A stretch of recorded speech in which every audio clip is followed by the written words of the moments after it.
আমার সম্মানিত কৃষক বন্ধু, আপনাদের আজকে জানাবো যে 2026 সালের বোরো মরশুমে বা এই শীতের সময় আমরা ধান যে রোয়া যে শুরু করব, সেই রোয়া বাড়িতে আমরা কি কি সার ব্যবহার করতে পারি, যেটা ব্যবহার করলে আমাদের আহ, ফলন ভালো হবে। কারণ আমরা চাষবাস করি, ফলন ভালো করার জন্য আমরা চাষবাস করি। তাই ভিডিওটা আপনারা অবশ্যই শেষ পর্যন্ত দেখবেন।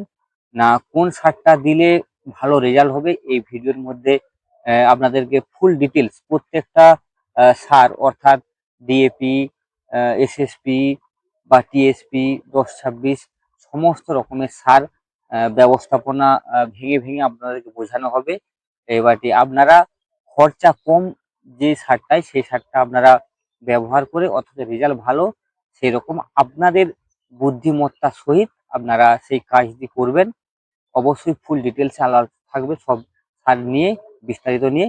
এবং এছাড়াও যে আমরা আহ, ধান, অর্থাৎ শেষ যে নেগল হবে, সেই নেগলের আগে আমরা অর্থাৎ রুয়া বাড়িতে, ধান যে বাড়িটা রোয়া হবে সেই বাড়িটিতে আমরা কি কি মেডিসিন ব্যবহার করব।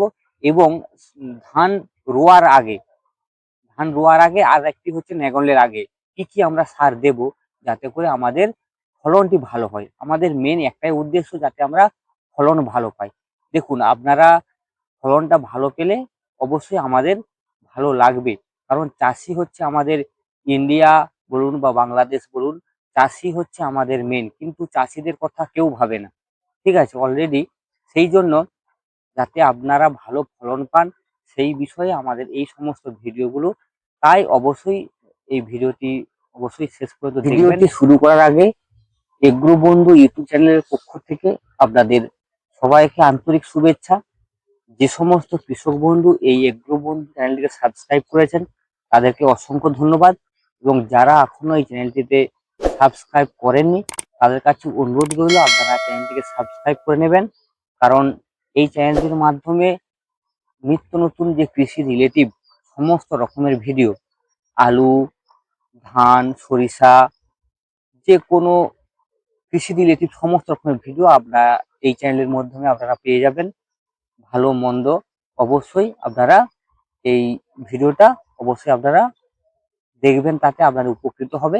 তাই চ্যানেলটিকে অবশ্যই আপনারা সাবস্ক্রাইব করে রাখবেন। এই সময় যে সার ব্যবস্থা, আমরা ধান রোয়া বাড়িতে আমরা কি কি সার ব্যবহার করব, এটিকে আমরা দুটি ভাগে ভাগ করেছি। এক, যে আমরা শেষ যে নাঙল দেব, বা পার্টিলার বলুন বা নেগল বলুন বা ট্রাক্টর বলুন, যেই বলুন না কেন, সে শেষ যে চাষটা দেব, সেই চাষের আগে আমরা কি কি ব্যবহার করব জমিতে, যে জমিতে আমরা ধান রোপণ করব। আর একটি আরেকটি হলো যে আমরা ধান রোয়ার আগে আমরা কি কি সার ব্যবহার করব। এই দুটি ফর্মুলাতে আমরা সার, প্রথম বেলার যে সার ব্যবস্থাপনা আমরা শেষ করব দুটির মাধ্যমে। এক, শেষ নেঙল, তার আগে আমরা কি কি সার দিতে পারবো। আর দ্বিতীয়ত, যে আমরা যখন ধান রোয়া হবে তার আগের মুহূর্তে আমরা কি কি সার দিতে পারবো। তো প্রথমে আমরা আলোচনা করব যে শেষ নেগলের আগে আমরা কি কি সার আমরা দেব। দেখুন, শেষ নেগলের আগে আপনারা যদি ব্যবহার করতে চান খোল, যে সরিষার যে খোল হয়, সেই খোলটা আপনারা ব্যবহার করতে পারেন।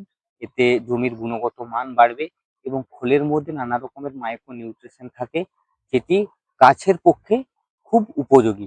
তাই আপনারা চাষি বন্ধুদেরকে বলবো যে আপনারা অবশ্যই খোল ব্যবহার করুন। এতে আপনার জমিটাও ভালো থাকবে। দেখুন, আমাদের মাটি মানে আমাদের মা। তাই জমিটা যদি আমরা ভালো রাখতে পারি, এই জমিটা থেকে আপনার ছেলে পরকে পর এই জমিটা থেকেই, সেখান থেকে সে চাষবাস করবে। তাই সব সময় খেয়াল রাখতে হবে যে আমাকে জমিটা ঠিক রাখতে হবে। তাই আপনারা খোল অবশ্যই ব্যবহার করবেন। খোলটা ব্যবহার করলে জমির গুণগত মান ভালো থাকে। তাই অবশ্যই খোলটা আপনারা ব্যবহার করবেন। এই খোলটা যদি ব্যবহার করে থাকেন, জমির সব দিক থেকে পিএইচ লেভেল থেকে আরম্ভ করে সমস্ত রকমের 8-9 রকমের যে মাইক্রো নিউট্রিশন থাকে, টোটাল সব রকমই উপাদানগুলো গাছ পাবে। তাই শেষ নেগলের আগে খোল অবশ্যই আপনারা ব্যবহার করবেন। তার সাথে সাথে আপনারা যদি কোনো কৃষক বন্ধু বা চাষি ভাই আপনারা যদি এসএসপি অর্থাৎ সিঙ্গেল সুপার ফসফেট দিয়ে চাষ করতে চান, অবশ্যই সেই সময় আপনারা ওই এসএসপিটা শেষ নেগলের আগে দিয়ে আপনারা নেগলটা করে নেবেন। এতে মাটিটা বা ওই যে সারটা আপনি দিয়েছেন সেটা পাইলিংটা ভালো হবে, ভালো করে ময়েশ্চারাইজেশন হয়ে যাবে। এটা হলেই জমিটা বেশ রেডি হয়ে যাবে। তাই এই দুটো সার এবং তার সাথে আপনারা পারেন গোবর সার, বাড়িতে যে গোবর হয় সেই গোবর সারটা আপনারা কিন্তু ব্যবহার করতে পারেন।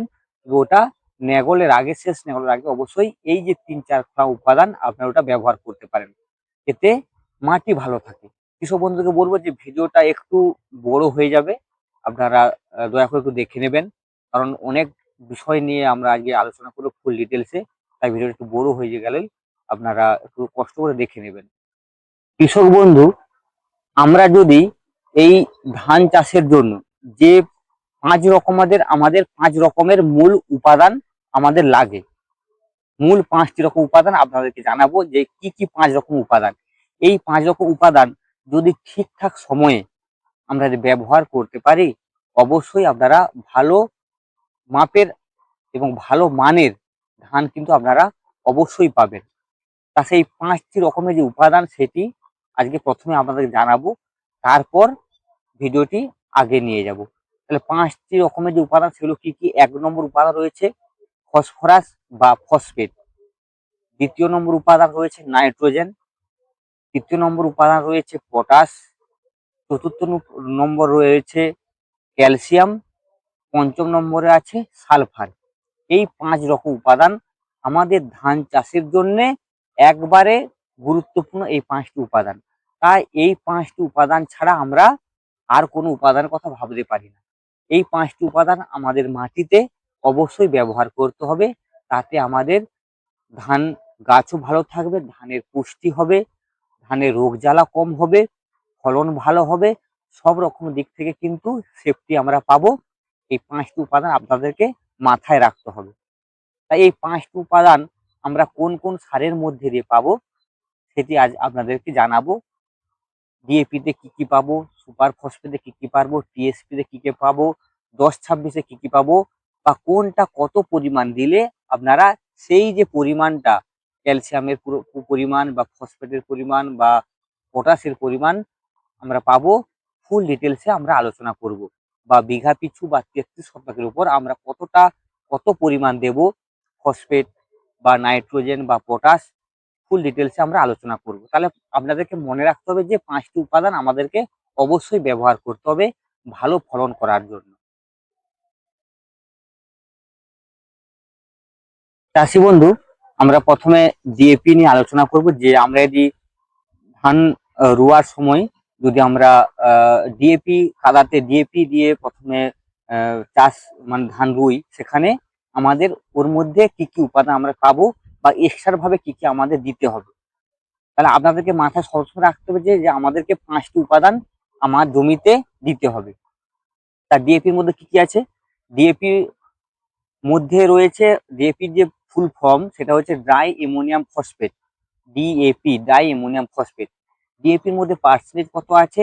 18-46-0, অর্থাৎ নাইট্রোজেন রয়েছে 18%, ফসফরাস বা ফসফেট রয়েছে 46%, পটাশ রয়েছে 0, অর্থাৎ পটাশ ওখানে ডিএপির মধ্যে পটাশ নেই। তাহলে আমাদেরকে ফসফরাস লাগবে, নাইট্রোজেন লাগবে। তাহলে ডিএপির মধ্যে আমরা কি পাই? 46% ফসফরাস বা ফসফেট পাই, 18% নাইট্রোজেন পাই। তাহলে আমাদের নাইট্রোজেন এবং ফসফরাস ঘাটতি পূরণ হলো। এরপর রইলো কি? পটাশ আর ক্যালসিয়াম আর হচ্ছে তোমার সালফার। পটাশ আমরা এমওপি সবাই চিনি, এমওপি বিঘা পিছু আমরা 6 থেকে 8 কেজি, 33 শতকের উপর 6 থেকে 8 কেজি বিঘা পিছু প্রথম অবস্থায় ব্যবহার করতে পারি। তারপরে অবশ্যই ভিডিও আরো আসবে, তখন আমি জানিয়ে দেবো কোন সময় কোনটা দেবে। তো প্রথম অবস্থায় আমরা 6 থেকে 8 কেজি পটাশ ব্যবহার করতে হবে 33 শতকের উপর। এরপর আমরা যদি ক্যালসিয়াম এবং সালফার দুটোকে যদি একসঙ্গে আমরা যদি ব্যবহার করতে পারি, সেটি হলো জিপসাম। এটা সাধারণত এই জিপসাম যে সারটি, এটা বাংলাদেশে বহুল প্রচলিত, তাই বাংলাদেশের চাষিরা আপনারা এটিকে ব্যবহার করতে পারেন। খুব ভালো মানের একটি সার। আপনাকে এটিতে প্রায় ক্যালসিয়াম প্রায় 23% ক্যালসিয়াম পাবেন এবং তার সাথে সাথে 18% মতো যে সমস্ত চাষিরা এই জিপসাম সার থেকে পাবেন না তাদেরকে বলি আপনারা চুন ব্যবহার করতে পারেন। চুনের মধ্যে রয়েছে ক্যালসিয়াম। চুনের মধ্যে রয়েছে ক্যালসিয়াম। আপনারা বিঘা পিছু একটা 4 থেকে 5 কেজি যে কৃষি চুন, সেই চুনটাকে ব্যবহার করতে পারেন। এতে রেজাল্ট এবং জমির যে গুণগত মান সেটা ভালো হয় এবং ফলনও ভালো হয়। এরপর আপনারা যদি সালফার ব্যবহার করতে চাই, তো করমণ্ডল কোম্পানির দানা টাইপের একটা সালফার পাওয়া যায়। করমণ্ডল কোম্পানির 28 যে গোমর, সেই কোম্পানির একটি সালফার পাওয়া যায়। দোকানে যে বললেই যে দানা সালফার আপনারা দিন, অবশ্যই তারা দিয়ে দিবে দানা সালফার। সেই সালফারটিতে আপনাদেরকে ব্যবহার করতে হবে 33 শতকের উপর 4 থেকে 5 কেজি এই হিসাবে আপনাদেরকে তাহলে দিতে হবে। তাহলে কি কি ডিএপির মধ্যে আমরা নাইট্রোজেন এবং ফসফেট পেয়ে যাচ্ছি।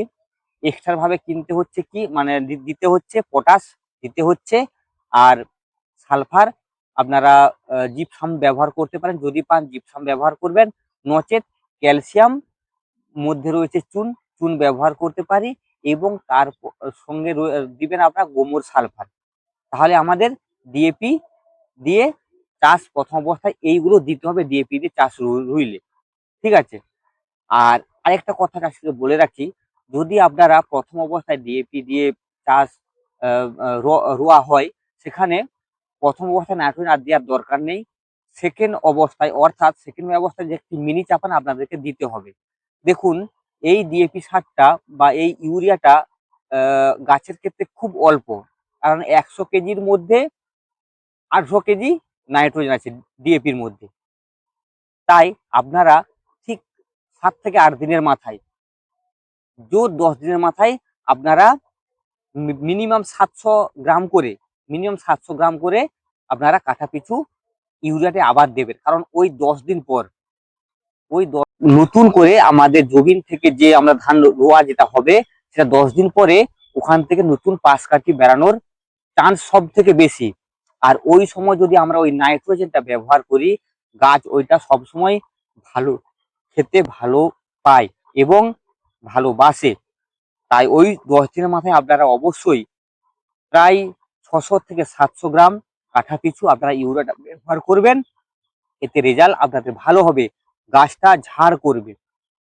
কাঠা 500 থেকে 600 বা 600 থেকে 700 আপনারা ব্যবহার করবেন অবশ্যই। তার পরবর্তী ক্ষেত্রে আপনারা গাছ দেখে, গাছের কন্ডিশন দেখে নাইট্রোজেনটা ব্যবহার করবেন। বোঝা গেল প্রথম ডিএপির কাজ শেষ। আপনারা যদি এসএসপি দিয়ে করেন, তাহলে কি কি আপনাদেরকে দিতে হবে? ফসফরাস বা ফসফেট, দ্বিতীয়ত সালফার এবং তার সাথে ক্যালসিয়াম। এই এসএসপির মধ্যে আমরা পাই। এসএসপি অর্থাৎ সিঙ্গেল সুপার ফসফেট, আমরা এসএসপি কে বলে থাকি সিঙ্গেল সুপার ফসফেট। এর মধ্যে 3টি উপাদান রয়েছে, ফসফরাস, ক্যালসিয়াম, সালফার। তো এটা দিয়ে আমাদের চাষ করি 33 শতকের উপর আপনারা বিঘা পিছু একটা করে এক ব্যাগ অর্থাৎ 50 কেজি এক ব্যাগ আপনারা দিয়ে চাষ করতে পারেন। সেখানে এক্সট্রা কি দিতে হবে না, আপনাকে দিতে হবে পটাশ এবং নাইট্রোজেন। এই দুটি দিলেই বাকি আমাদের 5টা যে উপাদান মেন, সেই উপাদান কিন্তু ভরে যাবে। তাহলে নাইট্রোজেন আপনারা কত কত করে দেবেন? নাইট্রোজেন আপনারা দিবেন কাঠা পিছু 700 থেকে 800 গ্রাম, কারণ এর মধ্যে নাইট্রোজেন নেই, তাই এখানে 700 থেকে 800 গ্রাম অবশ্যই মাস্ট লাগবে। আপনারা পটাশ দিবেন 6 থেকে 8 কেজি, 33 শতকের উপর 6 থেকে 8 কেজি আপনারা অবশ্যই পটাশটা ব্যবহার করবেন। আর এই যে নাইট্রোজেন কথা বললাম যে কাঠায় 700 থেকে 800 গ্রাম, এই নাইট্রোজেনটা আপনারা দুটা সময়ও ধরে ব্যবহার করতে পারেন, নাহলে একটা সময় অর্থাৎ রোয়ার 5-7 দিন পর কিংবা 10 দিনের মধ্যে আপনারা ব্যবহার করলে সব থেকে রেজাল্ট আপনারা ভালো পাবেন। আর নচেত চাষি বন্ধুরা একটা কাজ করতে পারেন, যে আপনারা একটা 800 করে ধরবেন, তো প্রথমে 200-300 করে গড় আপনি একটা প্রথম যখন ধান রোয়া হবে তার আগে ঠিক ছড়িয়ে দেবেন, দিয়ে আপনি ধানকে রুয়ে দেন।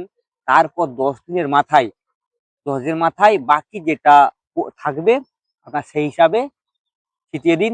রেজাল্ট আপনি দুর্দান্ত পাবেন, প্রচুর পাশ কাঠি ছাড়ে, ওই 10 দিনের মাথায় যদি আপনারা প্রায় 700 থেকে 800 গ্রাম করে হিসাব করে যদি আপনারা ছড়িয়ে দেন ইউরিয়া, কঠিন দুর্দান্ত রেজাল্ট হয়। এর মধ্যে আমরা ফসফরাসটি পাই 16 থেকে 20%, আর ক্যালসিয়ামটা পাই আমরা 19 থেকে 21% পর্যন্ত, আর সালফারটা পাই 11 থেকে 12%। এইরকম আমরা এই এসএসপির মধ্যে পাই। তাই আপনারা এসএসপির মধ্যে দিয়েও কিন্তু চাষবাস করতে পারেন। অবশ্যই একটি ভালো মানের সার এসএসপি। আমরা একটু ছড়াতে আমাদের কষ্ট হয়, কিন্তু অবশ্যই কিছু কিছু চাষি ভাই এসএসপিতে চাষ করে এবং তাদের রেজাল্টও খুব দুর্দান্ত হয়। কম পয়সার মধ্যে একটা ভালো উপাদান, কারণ 3টি উপাদান আমরা পেয়ে যাচ্ছি এই একটি সারের মধ্যে দিয়েই, আর বাকি এক্সট্রা আমাদেরকে দিতে হচ্ছে। তাহলে বোঝা গেল এসএসপির মধ্যে আমরা কি কি আর 2খানা উপাদান আমরা অ্যাড করব, বোঝা গেল। এরপর আমরা আসবো টিএসপির মধ্যে আমরা কি কি টিএসপি সারটির ফুল ফর্ম প্রথমে জানবো, যে এটি হলো টিএসপি অর্থাৎ ট্রিপল সুপার ফসফেট। টিএসপির full form triple super phosphate. এই ট্রিপল সুপার ফসফেটের মধ্যে রয়েছে ফসফরাস বা ফসফেট, ক্যালসিয়াম অল্প মাত্রায় এবং সালফার অল্প মাত্রায় রয়েছে। ফসফরাস কত রয়েছে? ফসফরাস টিএসপির মধ্যে রয়েছে 46%, আমরা সবাই জানি। আর ক্যালসিয়াম রয়েছে 14 থেকে 15%, টিএসপির মধ্যে ক্যালসিয়াম রয়েছে। সালফার রয়েছে 1 থেকে 2%, অর্থাৎ খুবই অল্প মাত্রায় সালফারটি রয়েছে টিএসপির মধ্যে। তবে এই 3টি উপাদান রয়েছে টিএসপির মধ্যে। তা যদি আমরা টিএসপি দিয়ে ধান চাষ রোয়া হয়, সেখানে আপনারা কত করে দিবেন? টিএসপিতে যদি আপনারা দেন, সেখানে একটা 30 কেজি বিঘা পিছু, একটা 33 শতকের উপর 30 কেজি হিসাবে আপনারা টিএসপিটা প্রথমে কাদাই দিয়ে দিবেন।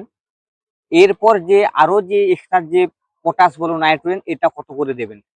পটাশ আপনারা দেবেন 6 থেকে 8 কেজি একই হিসাব, এবং নাইট্রোজেনটা আপনারা দেবেন কাঠায় 700 থেকে 800। কারণ দেখুন এর মধ্যে কোনো রকম নাইট্রোজেন নেই টিএসপির মধ্যে, তাই ওখানে 700-800 করে ম্যাক্সিমাম আপনাদেরকে দিতেই হবে নাইট্রোজেন। আর এখানে ওই যে বললাম যে নাইট্রোজেন আপনারা 2টা পদ্ধতিতে চাষ ব্যবহার করতে পারেন। এক হলো প্রথম যখন জমি ধান রোয়া হবে সেই আগের মুহূর্তে অল্প পরিমাণে দিতে পারেন, তার ঠিক 8-10 দিনের মাথায় আবার খুব একটা মিনি চাপান দেবেন শুধুমাত্র নাইট্রোজেন, দেখবেন রেজাল্টটা কত সুন্দর হয়। তাই চাষি বন্ধুদেরকে বলবো যে আপনারা আপনাদের সমস্ত ডিএপি দিলে আপনারা কি কি দিবেন, হ্যাঁ, আর সালফার এই এসএসপি দিলে আপনারা কি কি ব্যবহার করবেন, এবং টিএসপি দিয়ে কি কি দিতে পারবেন, আর এক্সট্রা ভাবে কি কি আপনার দিতে হবে, প্রত্যেকটা ডিটেলস আপনাকে বললাম।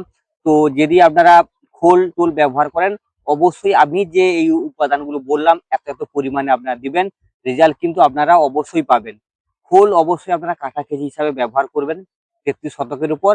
আর ডিএপি যদি আপনারা ব্যবহার করেন ওই সময় প্রথম অবস্থায়, তে আপনারা 20 কেজি, সর্বোচ্চ আপনারা 20 কেজি দিতে পারেন। ঠিক আছে, রেজাল্ট কিন্তু খুব দুর্দান্ত হবে।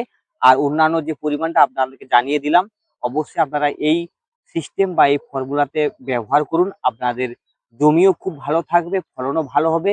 আমি এটাই চাই, আপনারাও লাভবান হন। হ্যাঁ, তাই ভিডিওটা অবশ্যই আপনারা শেষ পর্যন্ত দেখবেন। কৃষক বন্ধুকে বলবো যে এই ফর্মুলায় আপনারা একবার অ্যাপ্লাই করুন, অবশ্যই আপনারা ভালো রেজাল্ট পাবেন। আর কৃষক বন্ধুর কাছে একটা কথা বলবো, যে এই শীতের সময় অবশ্যই ধান গাছ একটু কম গ্রোথ করবে, তাই আপনারা কিছু হিউমিক, যে হিউমিকের যে দানা হয়, আপনারা ওই সারের সঙ্গে মাখিয়ে সেই হিউমিক বা ফলবিক, এই যে দুটো কম্বিনেশন, এইগুলো আপনারা জমিতে ব্যবহার করতে পারেন। এতে শিকড়টা দ্রুত ধরবে। তাই শিকড় যদি আপনার দ্রুত ধরে নেয় গাছ, সেখানে গাছটা গ্রোথ তাড়াতাড়ি হবে। তাই অবশ্যই আপনারা এই উপাদানগুলো ব্যবহার করুন, সে রেজাল্ট আপনারা অবশ্যই ভালো পাবেন এবং উপকৃত হবেন। যদি কোনো সমস্যা হয় আমাকে কমেন্টে জানাতে পারেন, আমি যথাযথভাবে উত্তর দেওয়ার চেষ্টা করব। চাষি বন্ধু, আমরা 10% নাইট্রোজেন 26% ফসফেট আর 26% পটাশ আমরা সহজ কথায় বলতে পারি। আপনারা কোনো চাষি যদি যে আপনারা 10-26 দিয়ে ধান রোয়া করতে পারেন, অর্থাৎ কাদার সঙ্গে আপনারা ব্যবহার করতে পারেন, অবশ্যই সেখানে কোনো ক্ষতি হবে না, অথচ আপনাদের লাভ হবে। অর্থাৎ আপনি পেয়ে যাচ্ছেন ওখানে একটা সারের মধ্যে 3টি সার, অর্থাৎ নাইট্রোজেন, পটাশ এবং ফসফেট। কিন্তু ফসফেটের পরিমাণটা একটু কম, সেখানে সেক্ষেত্রে আপনারা একটু ফসফেট আপনাদেরকে একটু বাড়াতে হবে, ঠিক আছে? হয়তো সেখানে 20 অর্থাৎ 33 শতকের উপর 20 কাঠাতে হয়তো 20 কেজি ফসফেটটা বাড়িয়ে নেবেন, রেজাল্ট কিন্তু দুর্দান্ত হবে। আর হচ্ছে আপনাদেরকে ক্যালসিয়াম আর সালফার এই 10-26 এর সঙ্গে অ্যাড করতে হবে। তাহলে আমাদের 5টা যে উপাদান মূল এই ধান চাষের জন্য, সেটি আপনারা এই পেয়ে যাবেন।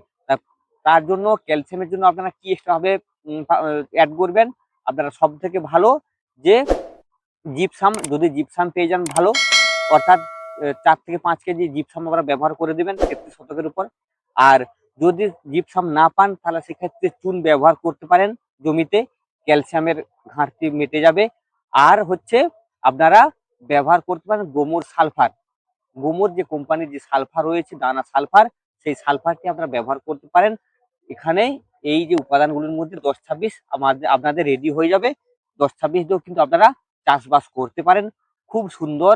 তাই আপনাদেরকে 4-5 রকমের আপনারা বললাম, আপনাদের সুবিধা মতো হিসাব করে আপনারা যেটা খুশি ব্যবহার করুন। সব ক্ষেত্রেই রেজাল্ট সমান, কিন্তু কিছু জায়গার ক্ষেত্রে টাকা পয়সার যে ব্যাপার থাকে সেখানে 19-20 রয়েছে। তো আপনারা অবশ্যই এই পদ্ধতিগুলো ফলো করুন, অবশ্যই রেজাল্ট আপনারা ভালো পাবেন।